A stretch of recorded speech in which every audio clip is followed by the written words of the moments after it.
Avery from the Collins Creatures. Today I'm at Chuck Tornetta's Tortuga Ranch, and today we're going to be covering the turtles. So, thanks for having me, Chuck. Thank you for coming. It's a pleasure. So in here there are Sulcata tortoises and Aldabra tortoises, as well as a leopard tortoise.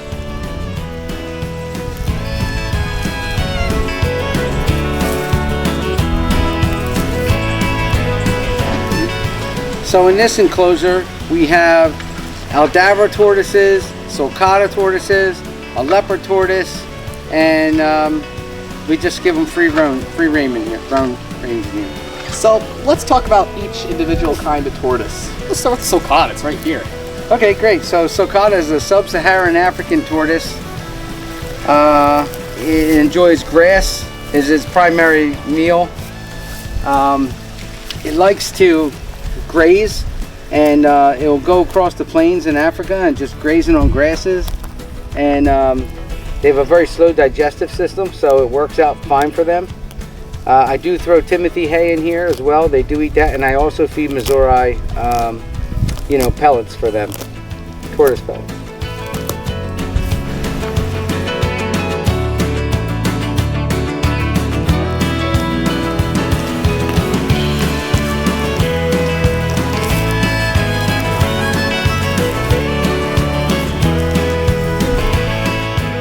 So these are two of the Aldabra tortoises, and Aldabra tortoises are the second largest species of tortoise in the world.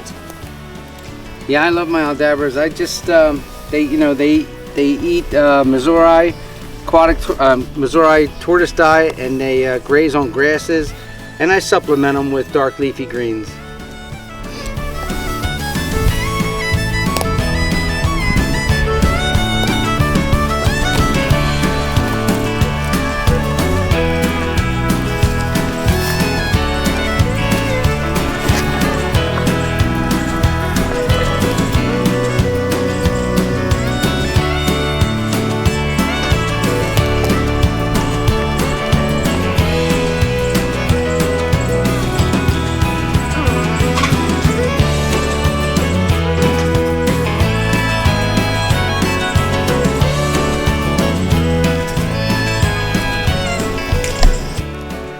So here are the leopard tortoises. This one is an adult, this one's a baby. Yep, so the leopard tortoises, Stigmochelys pardalis, babcocki, and Stigmochelys pardalis. So we have the East African and the South African, North African and the South African leopard tortoise. These get much bigger, they get the size of a sulcata, where these stay small, 10 to 14 inches.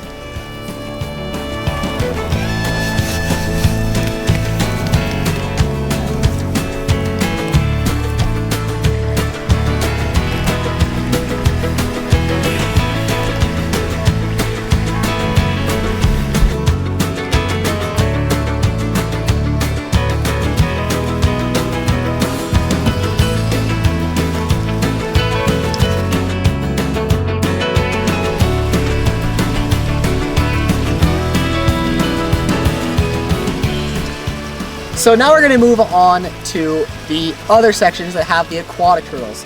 So me and Chuck have some eastern box turtles, so can you tell me about the enclosures that you have for the aquatic turtles? Sure. These eastern box turtles are semi-aquatic, but they really do love to be in the water. They're either hiding or they're swimming.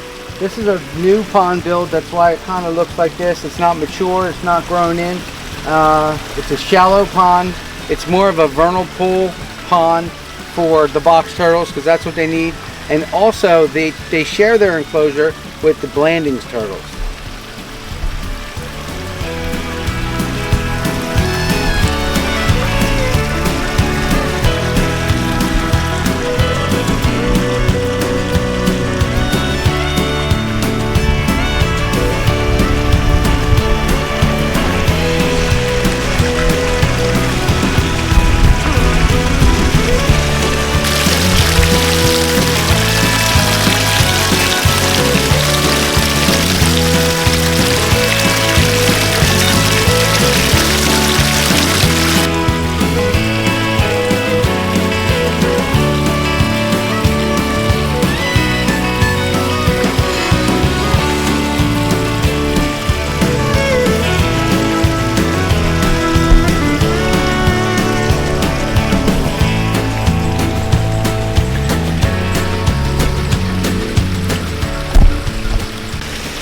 And these are the Blandings turtles.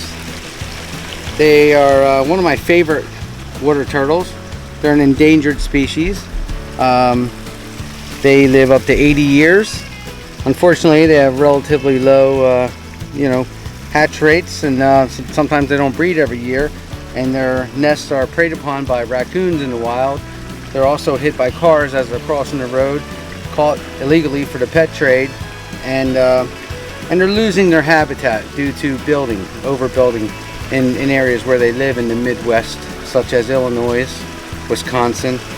But they're a beautiful turtle, and I'd hate to lose them. I think I think we're better off with them for sure.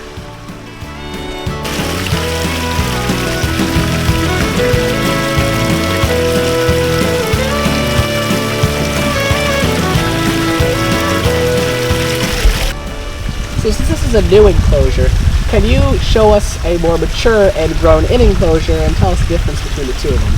Yeah, absolutely. There's one right behind us. All right. So this is a mature enclosure. So Chuck, how do you go from nothing to a mature enclosure? Well, you start with first an idea, a concept of what you think it's going to look like, maybe even draw it on paper, and then you dig the hole, right? You dig the hole, you put all your dirt on one side, and then you make your spillway, and then you get a liner that's a one-piece liner, and you make sure you get a liner bigger than you need, and then once you fill it up, the liner, then you can start doing things like putting plants everywhere. You got to get a pump, you got to get a little PVC. So you want to pump up into the spillway. I use plant filtration, so I don't have mechanical, I do have biological, but I don't have mechanical filtration. I pump it up into the spillway. It goes through the roots of the cattails. It takes out all the bad stuff, puts out the good stuff, and basically you get this. It's a mature pond, and then you can decorate it however you want to decorate it, as you see fit while you're doing it. In addition to the turtles, Chuck stocks his ponds with fish and crayfish to act as a food source for the turtles.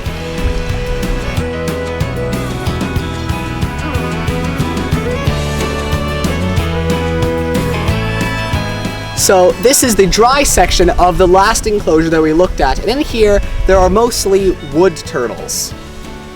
Yeah, so wood turtles need a dry area separate from their wet area, because in nature they tend to leave the wet area and go off and spend a whole summer on the dry area and not go back to the wet area until October.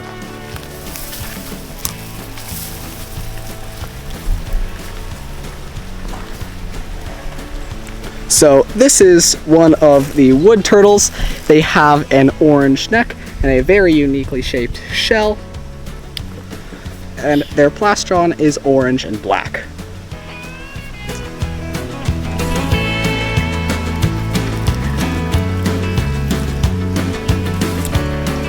So here we have the pond that we keep the Diamondback Terrapins in. All of our breeders are in there. We were able to find one. Colin caught it here, and this is a beautiful example of a concentric.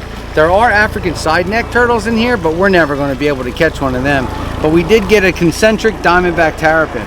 Yeah, it's a really beautiful turtle. I love the light colored skin that they have with the black stripes. How about the circles in the back? And the circles on the back. It's really unique.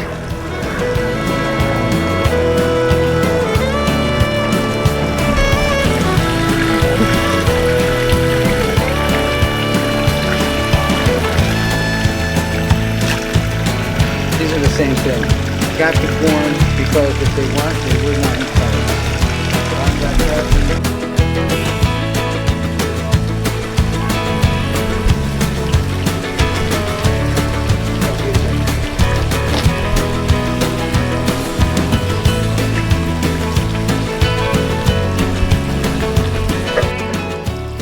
In here, there are a bunch of spotted turtles, and they're kind of skittish and will probably dive into the water.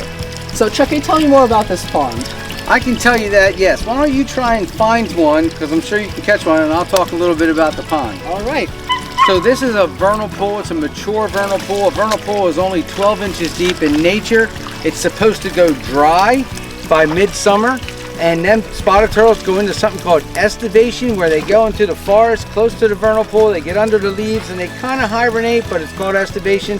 And they don't kind of come back until the rains come back again, fill up their vernal pools, and it gets a little cooler. They're a cooler weather turtle.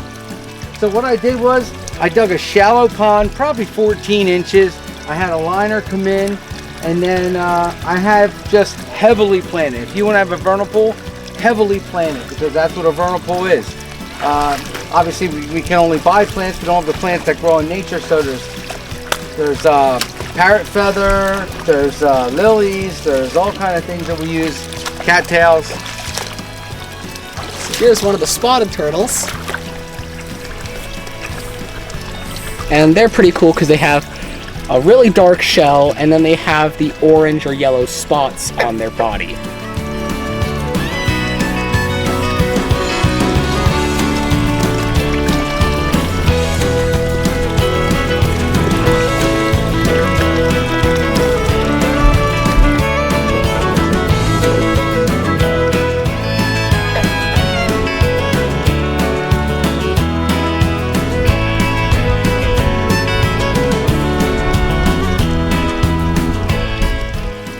Chuck's ponds make great places for native wildlife to take up residency. Okay, one of the things we do here at Tortuga Ranch is take in turtles that people can no longer care for through South Jersey Turtle and Tortoise Rescue, and we're taking in one right now.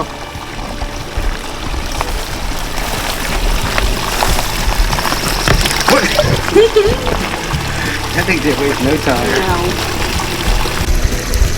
So this is another pond. Chuck, why don't you tell us about what this pond is originally used for and what you use it for now? Okay, so I originally built this pond for European pond turtles, and I have not been successful in finding somebody who's going to sell me adult European pond turtles.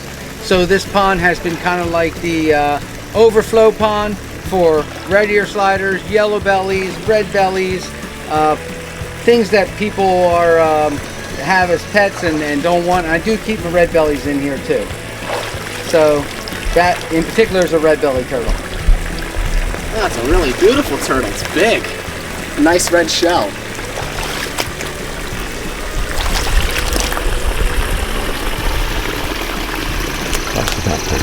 Red belly turtles love vegetation. A turtle this size is basically a vegetarian. So they're named red belly turtles because they got that nice red belly. And usually you got a dark to black plastron on top, and carapace, carapace up there. And so yeah, they like to eat vegetation. So anytime a piece of duckweed falls into the pond, it gets devoured in no time. I also feed them algae pellets. And right behind you, there's some red ear sliders too. That's pretty cool. Mm-hmm.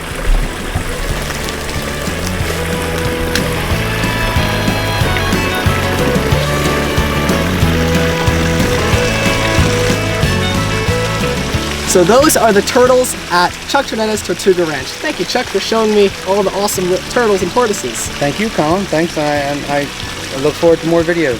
Yeah, they're really cool. Thanks for watching. Subscribe to my channel, like my videos, and I'll see you next time on Colin's Creatures.